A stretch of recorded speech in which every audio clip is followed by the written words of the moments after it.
for it. So my whole idea here is the idea of tort laws is people that own their own risk. If a corporation harms me, I should be able to sue that corporation, that entity.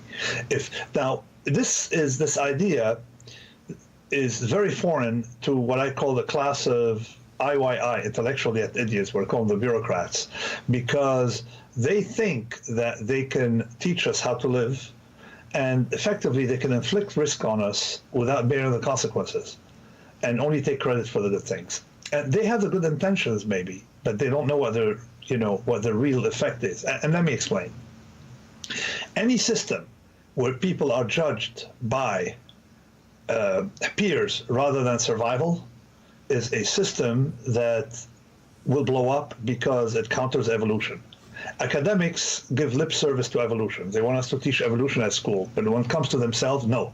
They're selected by one another. So bureaucrats in Washington are selected by other bureaucrats. So if you let restaurants, be judged by other restaurant owners, by peers, rather than by their clients, you see the quality of food would degrade. It would be like cafeteria food, I'm sure, in some Soviet small town. Okay, so but what happens in a system we live in is that people are so insulated from the consequences of their decision, you can't sue them. Okay, that you can't. The second point I'd like to make about regulation. I was a trader for 21, let's say 23 years. Okay. I made money where there was regulation. Because if you have a good lawyer, then you can figure out a trade that can go around the regulation, and that's where the opportunities were. Trading like Japan was overregulated, and financially France was overregulated. That's where the money was. Spain, the United States was less regulated at a time, and you couldn't make as much money. But my business was financial derivatives that made money when there was too much regulation. When you talk about those without skin in the game, those without taking risks, I immediately think of the media. And look how the media goes from topic to topic, puffing up war, puffing up the neocons. The neocons have been wrong on everything, yet there they are on TV all the time. The liberal interventionists gave us Libya, and they're back on TV all the time. I think this is the prime example of those that have no risk involved, yet continue to thrive. Okay, so let me start with the bad news and give you the good news about the media, okay? The bad news about the media is that there's evidence of monoculture. And you can see it quantitatively. And I have described monoculture in the Black Swan as follows. If you have a collection of security analysts who effectively don't have skin in the game, they're just pumping, reports, forecasting a price, they're all clustered to a price, and the difference between them is considerably smaller than the difference between their average and the real future price. So in other words, they cluster to the wrong forecast.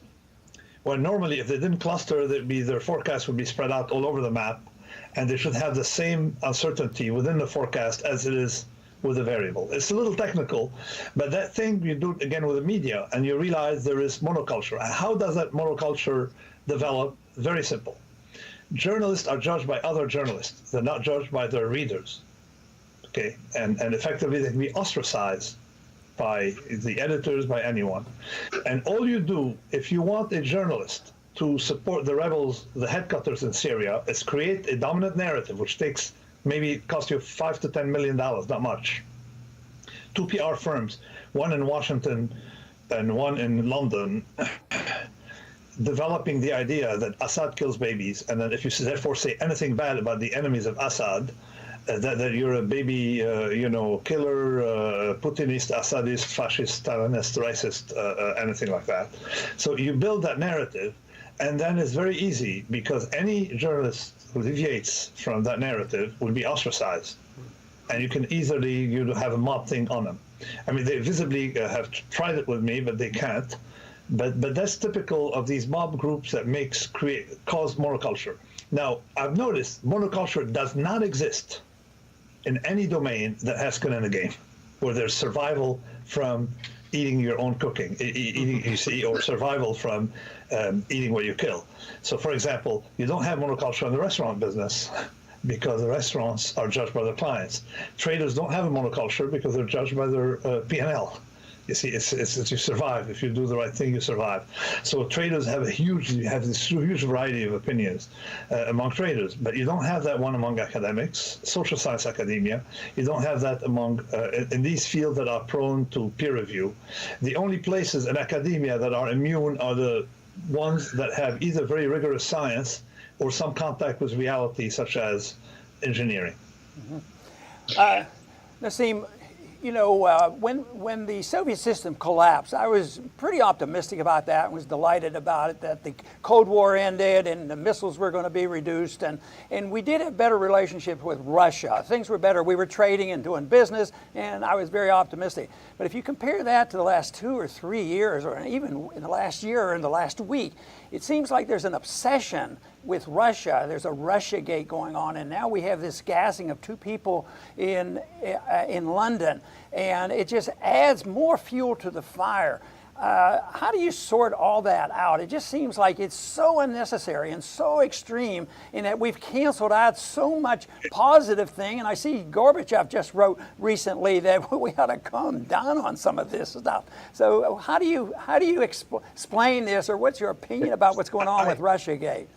So I have a whole chapter here when I talk about the State Department people in America. I mean, just as a not targeting that particular group, but just the State Department people in general, the class of bureaucrats here in France and Brussels and the UK, who effectively cause more trouble. They don't understand complex system, and I explain how they don't understand that things are not linear in the real world, that actions have consequences.